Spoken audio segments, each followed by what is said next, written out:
years, may notes kayo dyan, isusulat ninyo talaga kung ano yung requirements. I do believe, kumbaga medyo umay na kayo kasi laging ganito ang proseso, pero ganun talaga. No? Kailangan i-discuss ang syllabus natin para sa inyo din. No? Para nga maging aware kayo. Hindi lang maging aware, para kahit paano, guided kayo. No? Guided kayo sa mga gagawin ninyo for this semester. Okay? So, allow me to share my screen. Ano, Aaron? Bakit? Ma'am, pwede po ako dito mag-join po. Bakit? Saan ka ba naka-enroll? Sa 3205 po. Ay, may Bakit? conflict po. Naubusan po ako ng slot. Oh, Pwede po ba dito po ako umattend? I mean, naka-enroll ka na ba?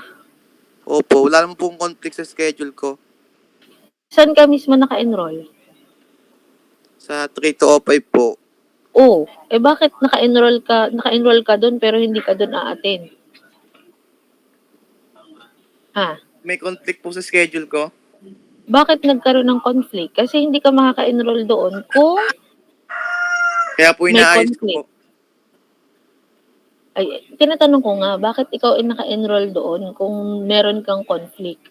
Kasi po naubusan Sa nga po. system natin, hindi lalabas ang section na 3205 kung ikaw ay may conflict. Naintindihan ka? Naubusan po ng slot eh. Naubusan ka ng slot? Saka po yung... I mean, naubusan ka ng slot. Naubusan ka ng slot saan? Sa 3210 po. Oh, 3210 pero nakapasok ka sa 3205. Kasi wala na pong magdagdag ng slot po sa Oh, 3210. parang maging kasalanan ko pa pala at hindi na nagdagdag ng slot. No. Diyos ko, Utoy. Utoy, una ha, papaano ka na, ito ang sinasabi ko, paano ka makakapasok sa 3205 kung ikaw ay may conflict? Bakit ka? Paano ka nakapasok doon?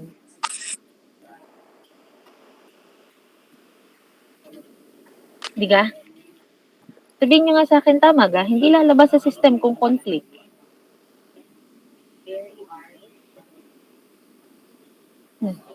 Wala na siya. Yan, si Aaron. I-screenshot po ako ng conflict ko po na schedule. Na nakapag-enter po ako. Next week, you report to me. Ha? Sige po. Okay po. Oh, so, mabalik tayo.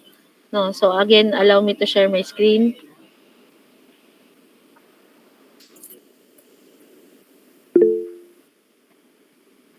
Oh, Ining. Miss Kasaya. Good morning. Hindi na matuloy ang pag-share ko ng screen. Ano, Ining? Second rin po kay Aaron po. Paano nagkaroon ng conflict yun?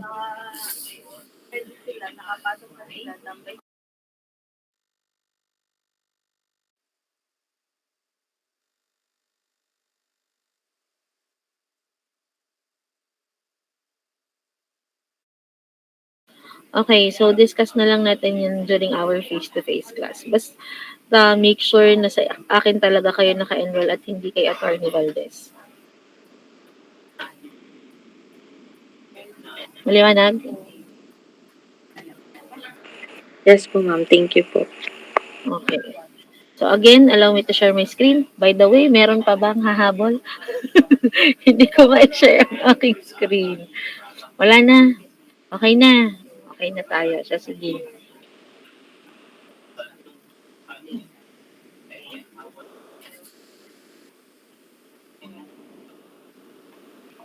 Okay po. So, nakikita sa screen ang Excel sheet, Excel file ng course information syllabus po ng ME Laws, Ethics, Contracts, and Codes and Standards. Yes po, ma'am. Nakikita po. Okay, thank you po. Okay, so katulad nung nabanggit, makikita sa screen ninyo, this will be the syllabus, course information syllabus ng ating pong subject. No? So, the course title ng ating pong course is ME Laws, Ethics, Contracts, Codes, and Standards. And yung course code po natin is ME422. So this subject is one of the professional mechanical engineering courses, which is actually i-discuss natin ito. Ano ba ang sense or ano ba ang ibig sabihin pag sinabing professional mechanical engineering course? No, so isa yan sa mga dadaanan natin sa paro-paroon sa mga darating na mga araw. And that it entails na dapat po ang magtuturo ng mga subject na ito are those instructors, professors po na may master's degree as well as doctoral or even professional mechanical engineer po ang pwede lang na magturo ng subject na ito. No. So, prerequisite is ethics, semester, second semester, third year. So, this is being offered during the second semester of your third year. So for this for this academic year, dalawa po kami na magtuturo ng subject na ito. No. So ako po and yung isa pa po ay si Attorney Edgar E. Valdez, which is actually one of our faculty. Nagkataon lang na meron siyang administrative position, which is siya po ngayon um, ang dean ng College of Law. Okay, but basically, ang undergraduate niya po is BS Mechanical Engineering. Okay, so yung handle po niya is from sections 1 and 2, sections 1 and 2, while yung akin naman po is the remaining sections. Okay, so ito pong subject na ito, this is, ang reference po natin is the CMO number 97, series of 2017. No, so I believe this CMO were already discussed with you when you enrolled um, ME orientation. No, so dyan inisa-isa sa inyo kung ano ba yung mga subjects na dapat matake ninyo while you are having your um, BS Mechanical Engineering dito sa atin sa university. No. So, yung period of study po natin is 18 weeks. Okay? 18 weeks included yung week 18 wherein doon po yung completion natin. If in case na after ng finals, medyo sumabit-sabit tayo. So, dyan po yung completion period natin. No.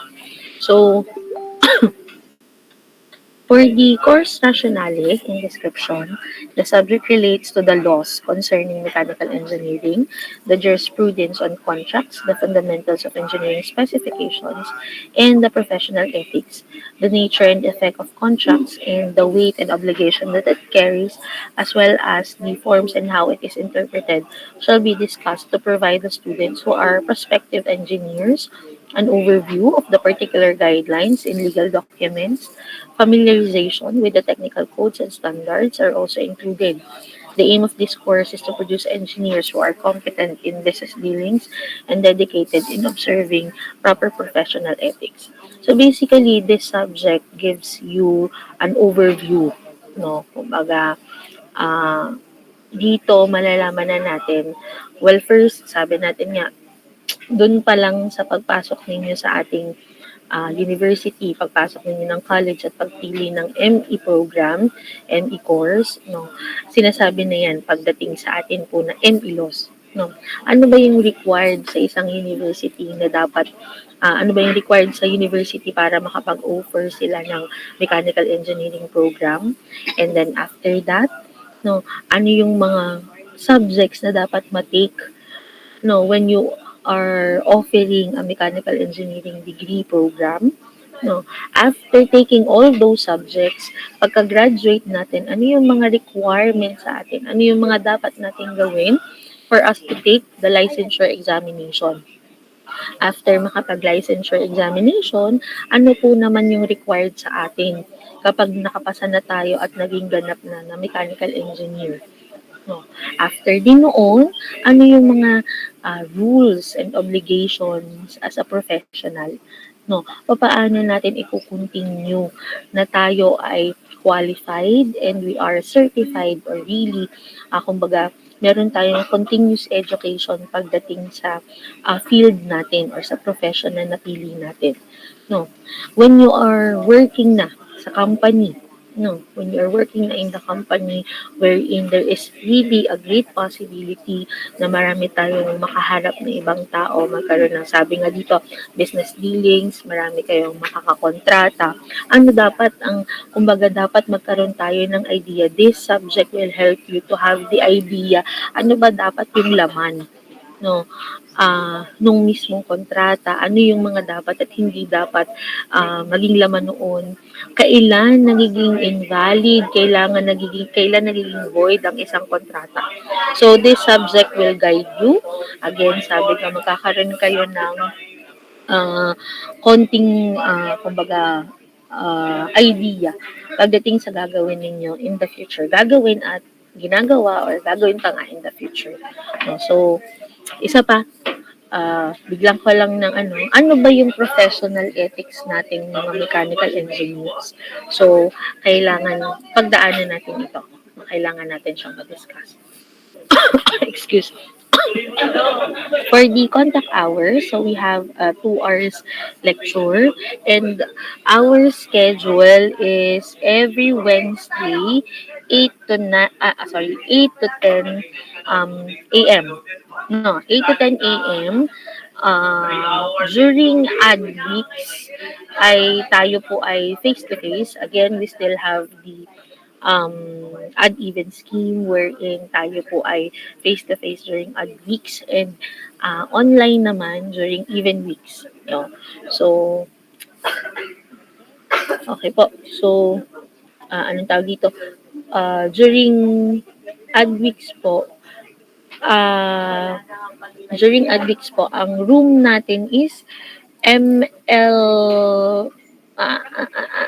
M11 odd.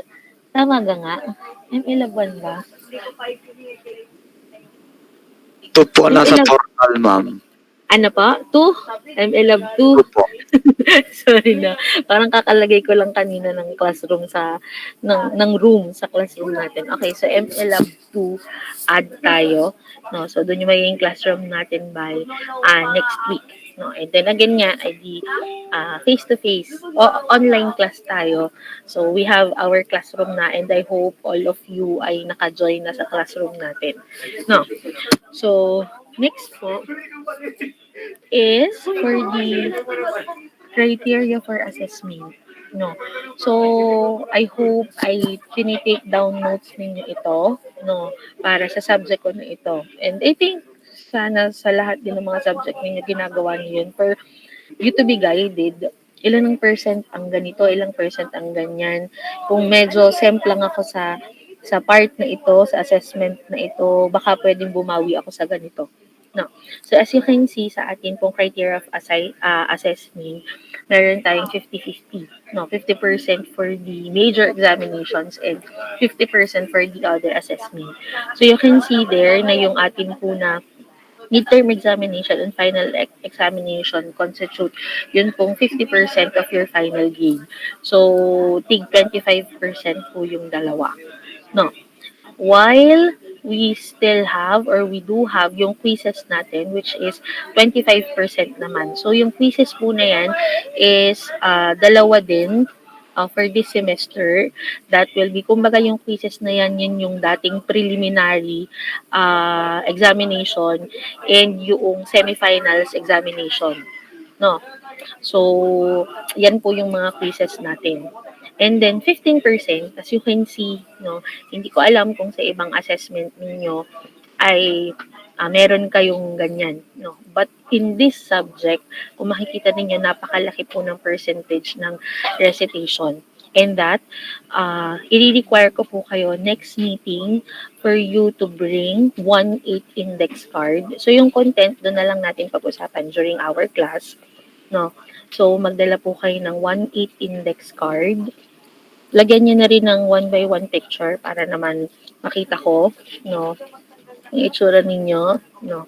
Maalala ko kayo habang ako ay nasa faculty room. No. So, 15%. No, 15% po ang akin na recitation. So, this has been my ruling since the start or even kahit po nung ako'y college when we enroll this subject. Ganito po yung uh, process or ganito yung nagiging klase namin, no? Talagang kapag hindi po kami nagbasa, pag hindi kami nag-aral, no, tatayo kami sa klase the whole time kung hindi kami makakasagot ng tama during the recitation. Narinig po ako? Yes po. Okay, no. So, in our recitation, this is my ruling, no. When you enter my class, I am expecting that you come prepared. No. Pagdating po sa klase, by the way, our modules, I will be providing it. No. Uh, I expect na kapag kayo po ay pumasok sa klase ko, no, wala kayo kahit na anong hawak. No, okay lang pumasok kayo sa klase ko na wala kayong bag or anything, but then you should be prepared sa klase natin. No, during our class, wala kayong hawak na kahit na anong notes or even cellphone po.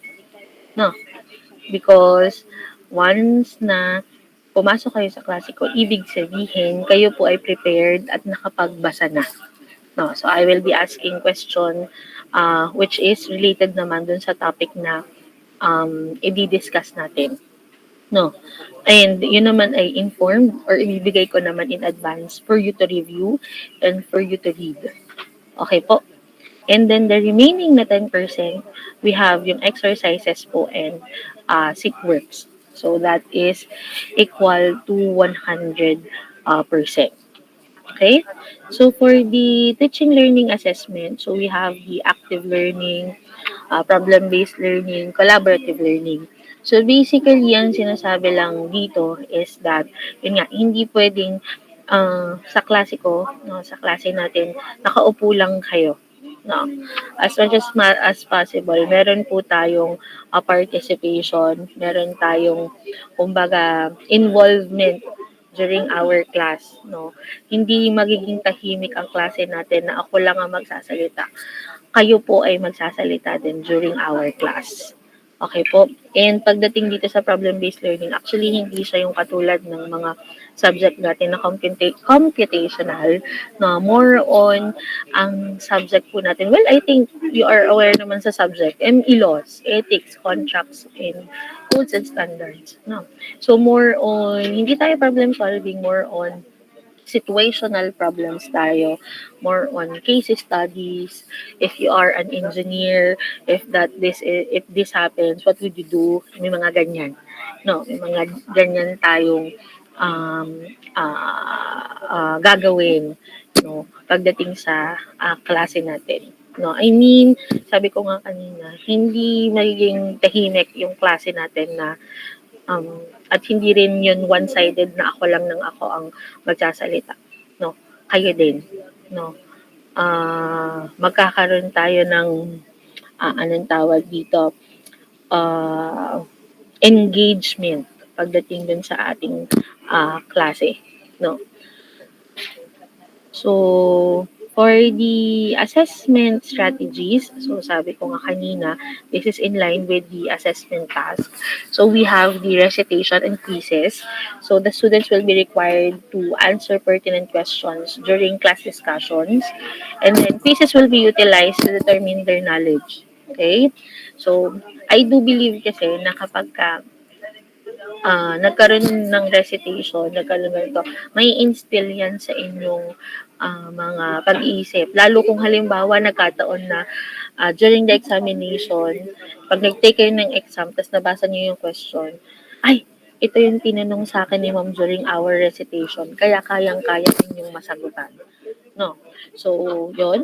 And then for the exams, there will be 2 major examinations, which is yung formative and summative na, the midterm and the final examination. This is conducted as a schedule by the department. So, this will assess naman the students' knowledge on the topics covered in the class and in the assignments submitted. So, exams can only be made up for excused absences or pre-arrangement with the course instructor. The instructor has complete authority regarding the issue of allowing test makeup and scheduling of such exam. So, yung major examination naman natin, as you all know, yan naman ay nakaschedule.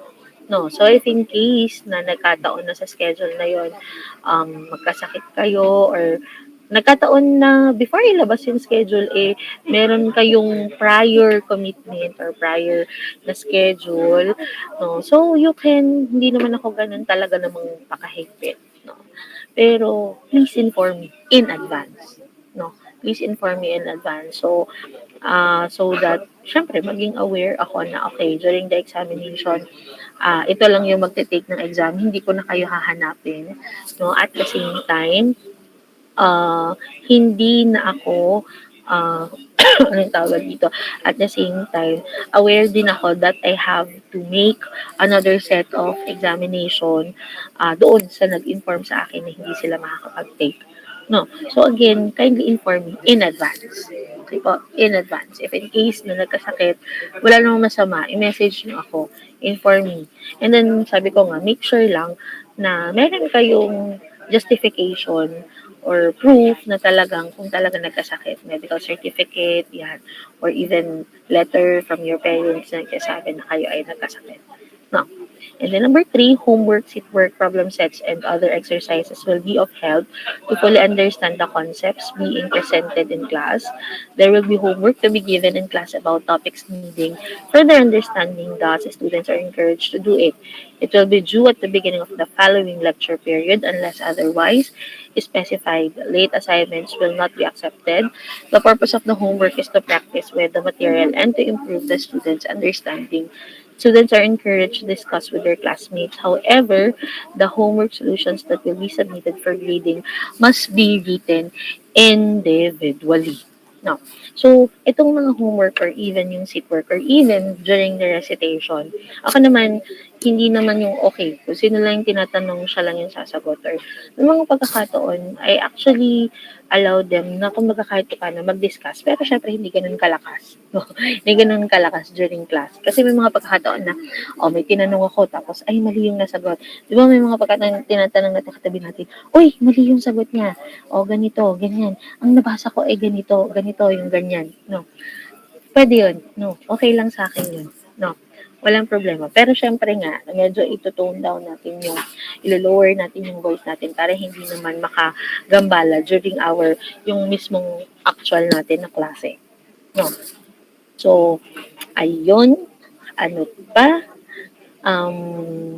Ayan, yung mga sitworks natin and homework, sabi nga, yan na may ibinigay individual. No, again, you can discuss with your classmates and all, pero yan po ay gagawin ninyo individually. And written po. It should be written individually. Okay? So, wala na pong magtatanong sa akin, ma'am. Pwede po na i-print out. Pwede po or walang magsasubmit po sa akin na nakaprint. Nakalagay po yan sa ating syllabus. Okay po? And the next po, group work, there will be occasions when the students will be required to collaborate with fellow students in accomplishing such requirement. This is necessary to foster camaraderie and harmony in class. Okay? So, for the intended learning outcome, okay, so una is to explain, no, at the end daw ng ating semester, you should be able to explain yung engineering profession and requirements ng professional practice. Number 2, resolve ethical dilemmas in mechanical engineering profession with the use of ethical theories and concepts and ethical program solving techniques. Okay? And then number 3, discuss the important and critical provisions of mechanical engineering law, Philippine Mechanical Engineering Codes, and standards. Okay? And then ILO 4, explain yung concept po, nature, and types ng engineering contracts. So that is our 4 intended learning outcome pagdating po sa subject natin ito. And then as you can see, dito po makikita yung assessment method and distribution map. So actually, total items natin on most of our assessment is equal to 100. No? So here are some of the textbooks and other books na pwede nyo pong basahin. Yan, yung mga articles natin. No? And then ito naman yung mapping discussion lang ng ating IGA, SOs, CDIO framework, and sustainable development goals. No?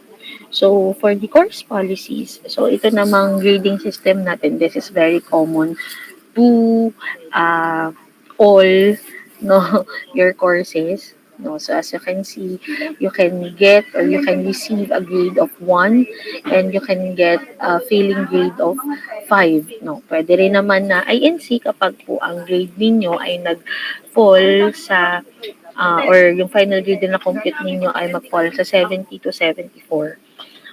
No.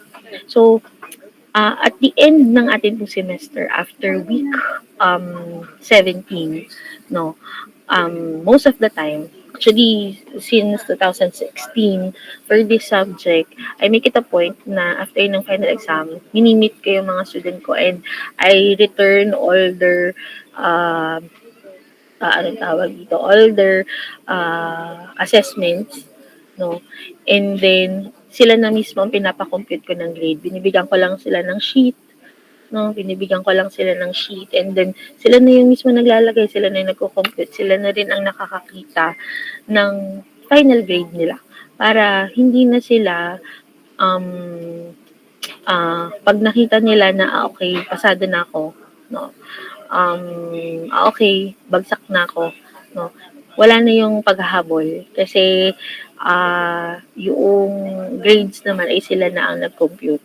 No, I will try my very best na submit, na ibalik sa inyo lahat and then kayo na rin ang mag-compute ng inyong grade. Meron ako nun, kahit tanongin nyo yung mga previous batches, ginagawa ko yon. Meron lang akong computational sheets, tapos input lang nila yung mga grades, nakikita naman.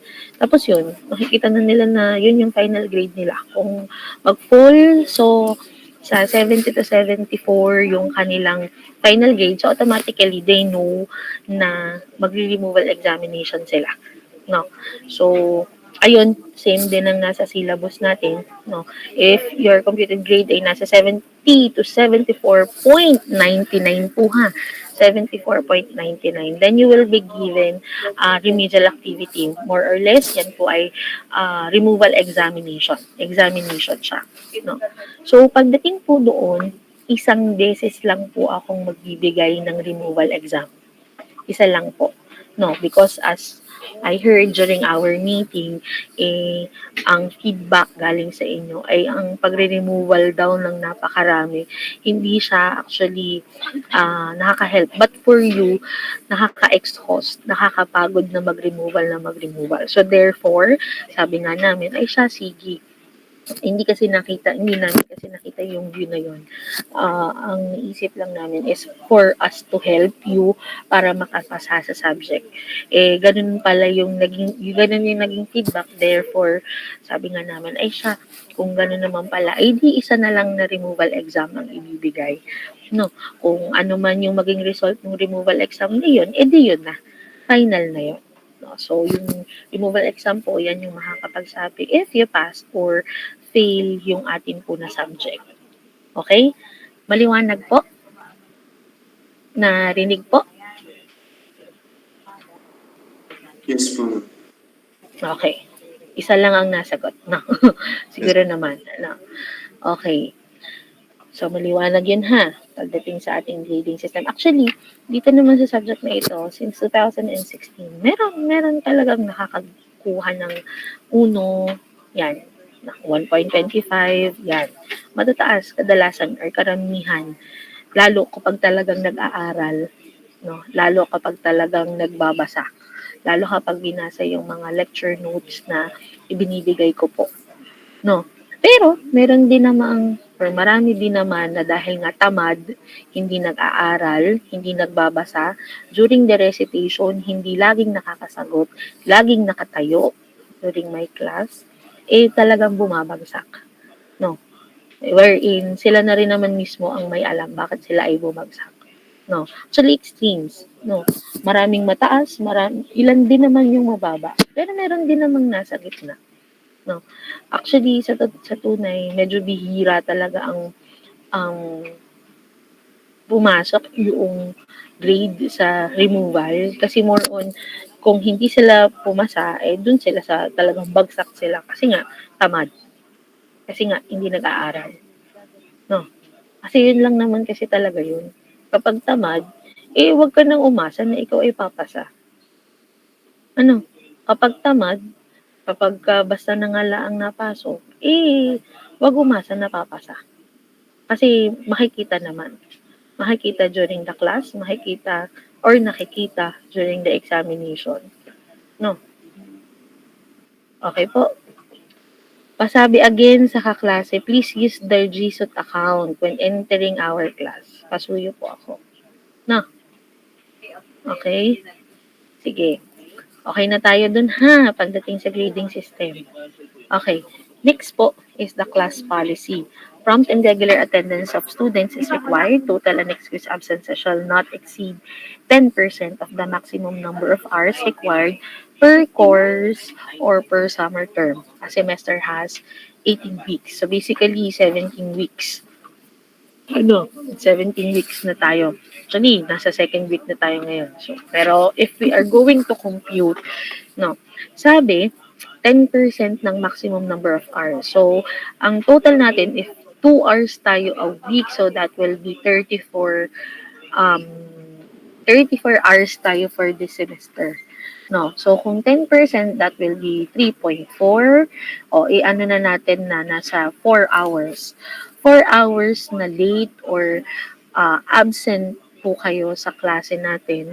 So, if that is before midterm, therefore, kayo po ay madadrop sa subject. Kung hindi naman, kung lagpas na ng midterm at kayo naka 4 hours na absent sa klase without any reason or justification or anything, masisingko po kayo sa subject ko na ito. No, maaring ganito lang o tawa-tawa lang tayo during our class pero mahigpit po ako pagdating dito. No. So, unahin ko na lang din, no. So, as you all know, I don't know if you know, but as of now, I am the program chair ng department natin. So, medyo may mga pagkakataon na hindi ko kayo meet in case, no. Ako naman nag-i-inform ako in advance, no. Mag-i-inform ako in advance kung hindi ko kayo makaklase. But I will make sure na bumawi, no. Kung kailangang mag-recover, gagawin natin para matapos natin yung coverage po ng semester natin, no. So, make sure, no, you always attend my class, no. Okay lang mali, provided na mauna kayo sa akin. No, naintindihan po.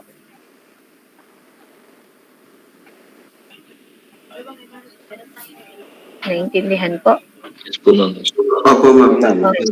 So you can see, wala namang bearing pagdating sa final grade ninyo yung attendance, no?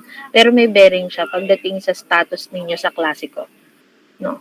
So make sure na laging umattend. Kung hindi talaga makaka-attend, please make sure na mag-inform in advance. Okay po? Okay. Sige, next po is the missed examination. So students who fail to take the exam during scheduled date can be given a special exam provided she has valid reason. If it is health reason, she should provide the faculty with a medical certificate signed by the attending physician. Other reason shall be assessed first by the faculty to determine its validity. Okay. So if in case na kayo po ay absent for reason na, halimbawa, meron nga prior na schedule, again, you can inform me. If magkaroon ng sakit, syempre hindi naman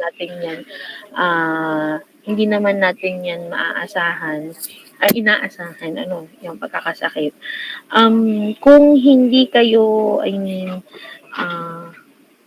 nagpa-check up or anything, you can go to our clinic. No, pwede po kayo doong dumaan, inform po kung ano nangyari ba't kayo absent.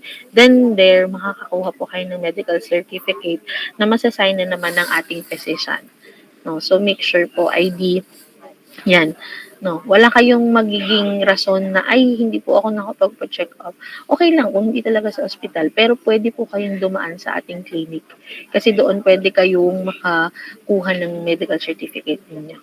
No. Kasi yun, i-update nyo rin ang inyong doon na kayo ay nagkasakit during this time. No? I mean, justification and proof na talaga nagkasakit kayo. Okay? And the next po, academic dishonesty. Academic misconduct will be subject to disciplinary action. Any act of dishonesty in academic work constitutes academic misconduct. This includes plagiarism, the changing or falsifying of any academic documents or materials, cheating and giving or receiving of unauthorized aid in tests, examinations, or the assigned schoolwork. Always protect your own work from wandering eyes, since it is often not possible to determine who the originator and copier were. Penalties for academic misconduct will vary with the seriousness of the offense. Punishment for academic misconduct will vary with the seriousness of the offense. Punishment of such offenses includes expulsion, suspension, non-credit of examination, among others. Okay? So, if I may discuss with you, once po na kayo ay mahuli, halimbawa, cheating during examination, ito'y hindi specific to a course ha. Ito'y kahit saan po. Halimbawa, nag-cheat ka sa ano bang subject niya, machine design, nahuli ka doon, tapos nag-cheat ka pa rin sa subject ko, that will be your second offense. No? Naiintindihan po. So, baka hindi lang kayo nakapagbasa ng ating, anong tawag dito, ng ating pong school or yung inyong student manual. So, first time na kayo po ay mahuli na mag-cheat, automatically po, sabi nga, non-credit of the examination. Ibig sabihin, sa exam po na iyon, zero kayo. No, zero kayo. So, different siya dun sa nag-take ka ng exam, nagkataon lang na zero ka talaga sa exam. Because in our computation, that is equivalent to 50%. No, unlike kapag nag-cheat kayo na zero talaga siya. Zero as in 0%. Okay po? So, magkaiba yon. No, baka sabihin, kahit naman mag-take ako, no, masisiro din ako, nag-cheat na lang ako. Malayo po yon. Magkaiba po iyon pagdating sa computation. Naiintindihan po, malayong malayo. No, kasi kapag zero kayo sa exam, nag-take kayo ng exam pero naging honest kayo, nagkataon lang talaga na naging zero, that is equivalent to 50%. No? Pero kapag nag-take kayo at nag-cheat kayo na zero kayo, na hindi na credit yung exam, that is zero po. No. So kung halimbawa nag-cheat kayo pagdating halimbawa midterm exam, nag-cheat kayo, no, so zero. Yan 25% ng inyong final grade. So ibig sabihin 75% na lang ang maximum na grade na pwede ninyong makuha or makuha sa subject ko. Yan provided kung mape-perfect niyo lahat. Diga? 75% ibig sabihin 3. Diba? Yun ay provided niya kung mape-perfect ninyo lahat. So, as much as possible, or actually wag na po kayong mag-cheat sa subject nito. Isa pa nga, ang subject po natin, no, sa title pa lang ng subject natin, ME Laws, Ethics, no, Codes and Standards. Kung dun pa lang, hindi nyo na masunod, ay siya. Baka hindi kayo talaga para sa linyang ito, or kahit na tatahakin ninyo kung gagawin niyo yon. No. Balikan ko lang. No. First offense, non-credit of examination. Second offense, suspension. Suspension po. And then next po is expulsion. Pwede po kayang matanggal dito sa atin sa university. Okay po? So make sure. Actually sa akin, parang dahil nga alam nila na ito yung subject na, no, wala halos gumagawa ng wala akong maalala. No, meron isang beses pero after noon parang talagang hindi na siya gumawa ng kahit ano, hindi siya talagang nag-aral siya ng mabuti until finals. Umabot pa siya into removal. Naka 70 siya. No. Pero yun ay dahil nag-aral siya after nung talagang nag-aral yung bata and nakita ko talaga yung improvement. No. So nakaabot siya ng 70 ng removal exam until doon sa naipasa niya yung subject. So pinagsisihan niya kasi talaga daw ang grabe yung naging effort niya para mabawi yung nangyari sa kanya. No. So hindi kayo same, iba-iba kayo. No, siya ay talagang nag-effort kasi ayaw niya bumagsak dito sa subject nito. No. So ang maganda sa simula pa lang, wag nang gawin yung mga ganon. No, wag nang gawin ang mag-cheating, wag nang gawin ang mag-plagiarize or mag-falsify ng kahit na anong documents, academic documents po. Pasuyo na ako. Sabi ko nga lagi, baitan tayo. No? Kasi kung kayo magbabait sa klase ko, mabait din naman ako. No? Sa inyo. Okay po? So, ayan. And then next, yan, dropping. Okay? So, dropping. Ngayon, nailatag ko na lahat ng mga gagawin ninyo pagdating sa subject na to. If you feel like, parang hindi ko kaya yata ang MELOS ngayon. No? Or if you want na mag-transfer kay Attorney Valdez, okay lang din, wala pong problema. You can go there. Pwede pa naman kayong lumipat ng section. Kaya lang, I don't know if maximum na yung number of students niya. No. So, if you feel like, hindi ko talaga kayang i-take ang subject na ito, wag naman. Pero kung talagang, magda-drop, mag-drop kayo sa subject ko, di make it official. No, you accomplish yung ating pong dropping form and then you submit it sa registrar's office. No, before yun ng midterm examination. So, if you make sure na siguro naman matagal na yung period na yun para ma-realize kung talagang magda-drop kayo sa subject, no. So, kasi after midterm, ibig sabihin noon ay 5 na yun sa atin po na portal. Masisingko ko na kayo kasi hindi na kayo nag-attend sa klase So, ayun po. So, here are the topics and the reading list we are going to discuss in this subject. So, first is the Republic Act number 8495 or the IRR of the Republic Act number 8495, Introduction to Contracts. And then, contracts, kung makikita ninyo, iba pa yung week ng introduction to contracts at ng contracts. Mahaba pa po yun. Marami yung kailangan pa muna nating i-discuss before mag-proceed dun sa actual na discussion ng mismong contracts. Ito ay week 4 to 5. And then, on week 5, dyan papasok yung quiz number 1 natin. And then, contracts. No? Contracts, the requisites of contracts, objects of contract, cause of contracts, forms of contracts, reformation of contracts, and then week 9, that will be our midterm examination, and then rescissible contracts, voidable contracts, unenforceable contracts, void contracts, preparing of contracts, specifications, etc. And then on week 13 to 14, we are going to discuss the local and international codes and standards na pina-follow natin, nating mga mechanical engineers. And then, week 15 to 16, the engineering ethics, liability of technical men, and yung mga common legal documents po na pwede nating kaharapin, pwede nating gawin, pwede nating i-prepare in the future once na kayo maging mga professional na. So, i-discuss din natin siya. Okay? And then, next po, week 17 will be the final examination. Okay? So, ito naman ay mapping na lang ng mga ILO natin into our IGA, SO, and yung atin pong SDG mapping. Okay po? So, yun lang naman pagdating po sa ating syllabus. Okay po? So, do you have any concern, questions, clarifications, violent reaction?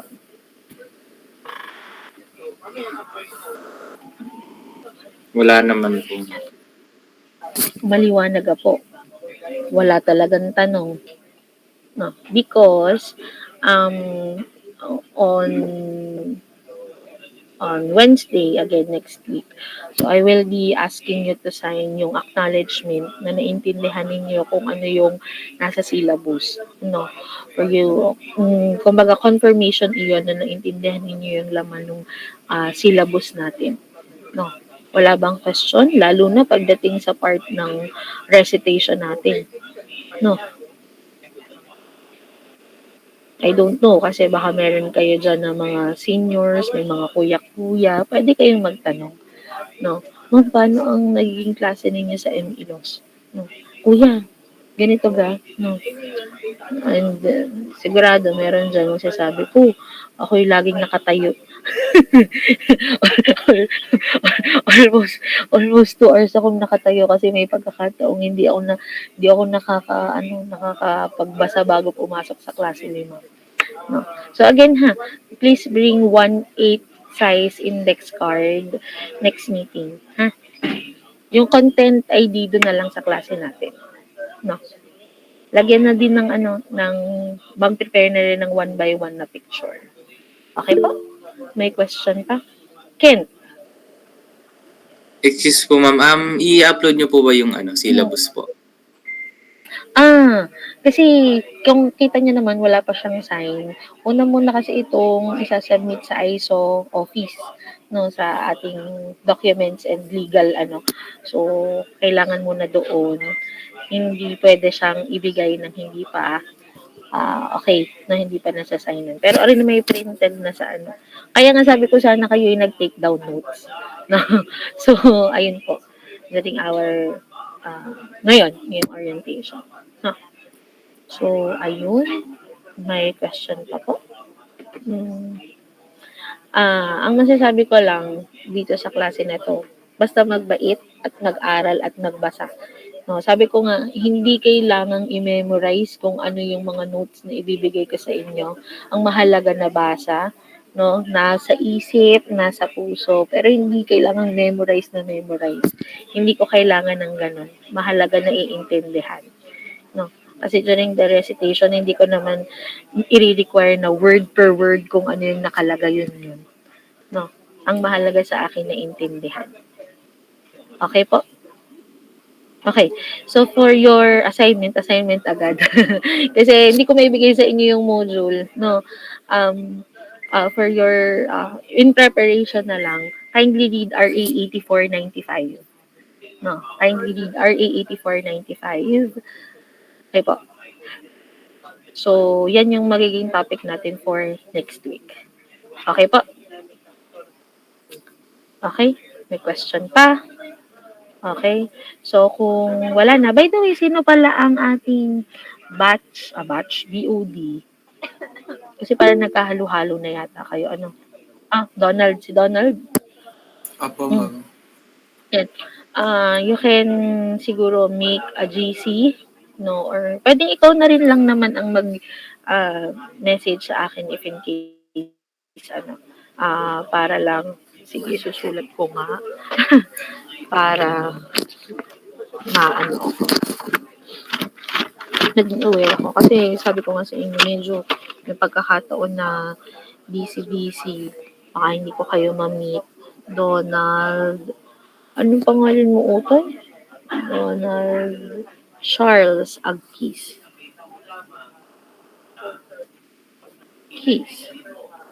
Okay po.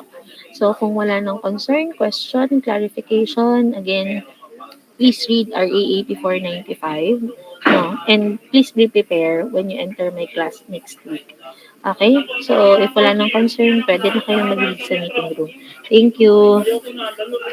Thank you po, ma'am. Thank you po, ma'am.